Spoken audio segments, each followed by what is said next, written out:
What's up, bros? Welcome back to another review, and we got a really good one. This was one that I wanted to cover for a little bit, and I'm glad I got to see Jessup's reaction to the whole thing. Teenage Mutant Ninja Turtles Mutant Mayhem. So, background with our turtle background. I mean, we've reviewed a couple of their movies in the past, right?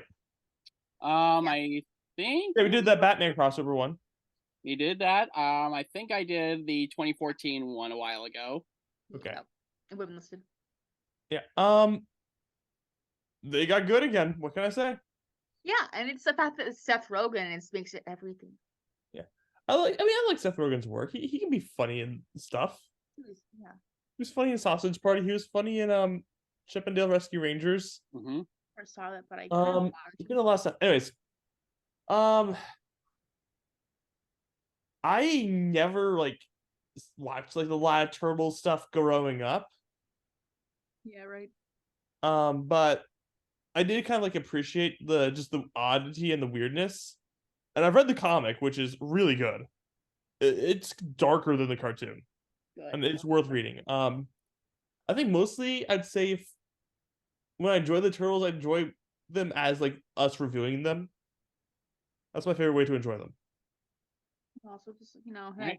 Alexa, what's your knowledge of the Ninja Turtles from Yeah, their well, previous instance, I incarnations? started when I would say middle school, high school, and then it's like I read stuff, and then multiple comic series, multiple spin-offs. There's also different styles of media in the franchise. The Ogre stuff is great because it's for adults. It's great. It actually it's like, and also what's great with some of the other comics which I read is that some of the other more recent comics have LGBT characters that are well represented, which is kind of cool because before they didn't do that as much. Overall, it's like the darker stuff is the better material. People have said. I think that's probably true. Okay. And now we got this newer one, which did well enough to produce a sequel, and I think they're also going to try to make a TV series out of this as well. One thing I really like, and I think this is just preaching to the choir here, but I love that they sound like actual teenagers. Right. In fact, they actually were teenagers who voiced them. Yeah. Yeah. That was good.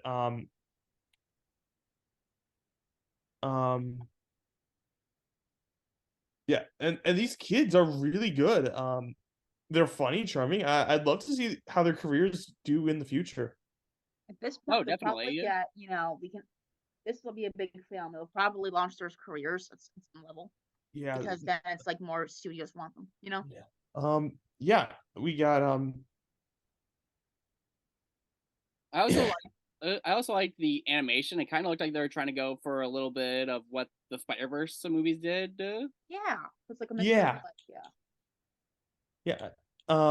Yeah, and yeah, I will admit it was kind of weird that Splinter did not like humans. It felt very Little Mermaid to me. Yeah, but then again, kids will because we work with kids. If you tell them not to do something, like forbid them from something, they'll want to know everything about it. Oh yeah, absolutely. Yeah, so I mean, I'm trying to think how to word this without it sounding like awkward. I think I know where you're going, so you don't. Yeah. You take it. You take it over for a sec. Yeah, I mean, when you're at a certain age, you're curious about everything that's going on around you, and that's totally normal. Yeah, different degrees of that too. And this is the right age for it. I also think this was a pretty unique way of introducing, I guess, a newer generation to the Ninja Turtles. Because I also feel like they expanded a little bit on some of the characters for Splinter. I feel like they made him a little bit more for comedy purposes, but he really worked. Yeah, I mean, he starts out kind of just like a lazy stay-at-home dad. And then we see him like just be awesome at ninja stuff. How how about we talk about the villain of the movie, or the main villain, because that kind of brings into one of my uh, issues. The main villain being Superfly, voiced by Ice Cube. Yeah. I thought he was good. Yeah. It's like, You also, I actually thought they were going to have Baxter Stockman as the main villain because he's in that beginning part, doesn't come back. Yeah, we get Baxter Stockman, who's played by a pretty well-known actor, Giancarlo Stanton, and he's only in the opening scene, and then he never comes back. Yeah, but they could set him up again for the sequel. Like they set up Shredder's coming for the sequel. And you said you didn't like Maya Rudolph's character. Yes, Cynthia Outram, who is like this scientist lady. So I feel like her motives were pretty bland. I think Jessup could agree with me on that. Yeah. Like I there don't know was about kind of a static character instead of around. It works for like a generic person, but I get it. yeah, but I remember seeing this at an early access, and I think people kind of said it best. She was just there to set up the sequel. She served her purpose. One thing Fair I enough. learned in high school literature, actually, if you relates to this, is the concept of what makes a good character in literature and media, and if it's called a static or a round character. And got quiz on this. Static characters kind of stay in place, don't change over time. Round ones do. Sounds to me like this villainous was more like not changing over time type in terms of But character not every development. static character needs to like they just have to fulfill their purpose in the story. Like the static character can Sometimes they stay don't. static if Sometimes they're it's not rare, like though. Yeah. if they're not like important to the story, which it feels like this character was not important enough. Right. So I think To it have was kind so of one much of time those devoted to her. dubious statics, right?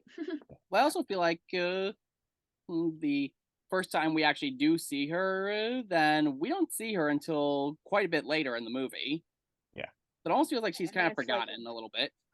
Yeah, she does kind of get forgotten. I mean, they could have given her like a big like I would not wouldn't mind if they like give her like this super big role in the second movie that makes her like that fleshes her out or something. Maybe, yeah. And plus, there's always a chance, yeah, something. That's might for the just next movie. not be what you expect. We're focusing on this movie.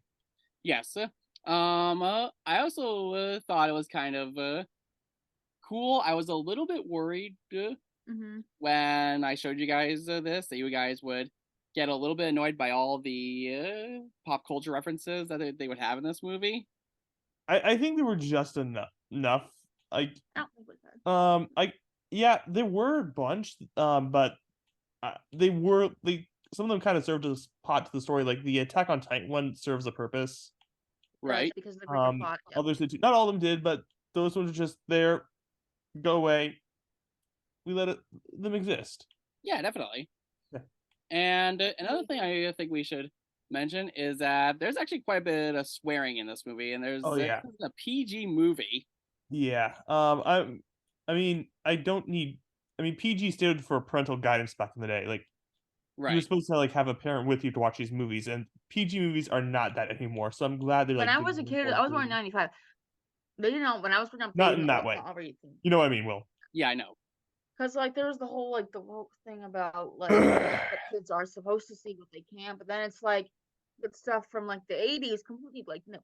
The origin content for this franchise was set by a comic duo that I believe was from Western Mass, and like it was kind of like yeah. Yeah, I've got the Yes, original it was Ninja Turtles Valentine's, comic but it on was well bookshelf. Hang on. Remember? Yeah. If you look 2 minutes before you see this, consider the lore of the actual franchise in its earliest days in the comics. It is. I mean, we look at it. It is a ridiculous franchise. Oh yeah, definitely. Well, yeah. It's But about. That's what makes it so great. It is ridiculous.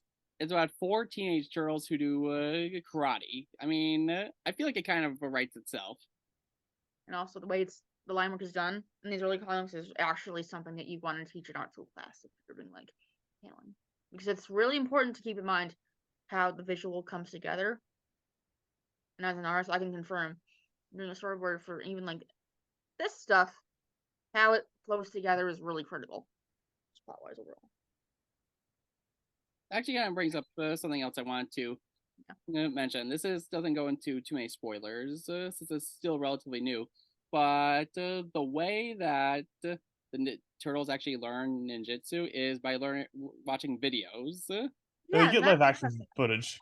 Yes, And they do have a live action movie playing in the background at one scene. I mean, they have the capacity. I've been on the training mutated in reptiles to learn human culture, but it's like they're from Earth, they're not from like another planet. And it's like, well, Splinter, because he was originally not from America before he had to learn. Well, this English. version, he sounds like he was. Like I remember, like one version, it's like he was from Japan, and then Was he in Japan? From Japan in one version? Yeah, he was. So it's like you have to learn English from like watching stuff, I think.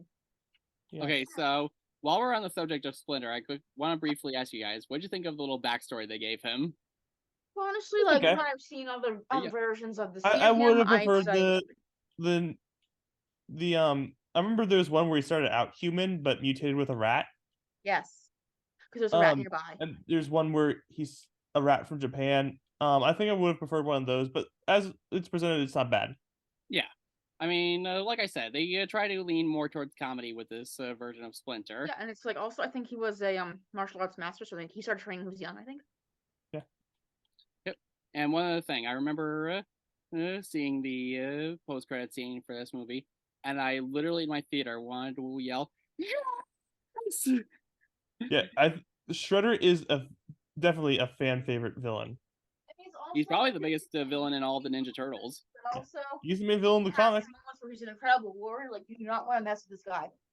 As soon as his families get threatened, it's like, unless it's not like a Tokusatsu film, it's like Big Mean Shredder. Dude knows moves that would literally put you more than a chokehold. With or without. He didn't have to like fight with the weapon. He knows how to literally use his energy. I think he might know like how to use his opponent's energy against him. In fight scenes, he's so fluid. And I've seen Crouching Tiger, Hidden Dragon enough to know it's like when you know how to do it shows because the way he fights kind of I think reminds me a little bit of that. Okay. I think are we done? Any closing thoughts? I think besides the second villain, I thought this was a great movie. Yeah. Yep. Okay. So, Jess, if you want to tell us what we're gonna do next.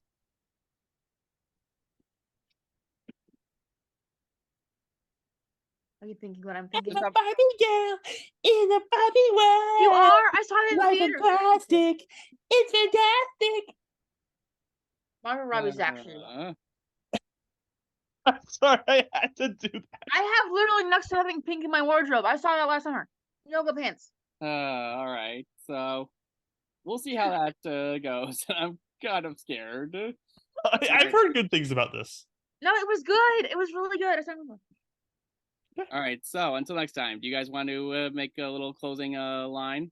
If you want to see some good art of the TMNT franchise, look up the stuff that's in the early 2000s by artists that were also licensed to work with Marvel because the Inktober did the best TMNT art is from the early 2000s. Look it up, Google it, because I guarantee you the line will be on par with what you see in Marvel in the early 2000s. Okay. All right. So until next time, abracadabra.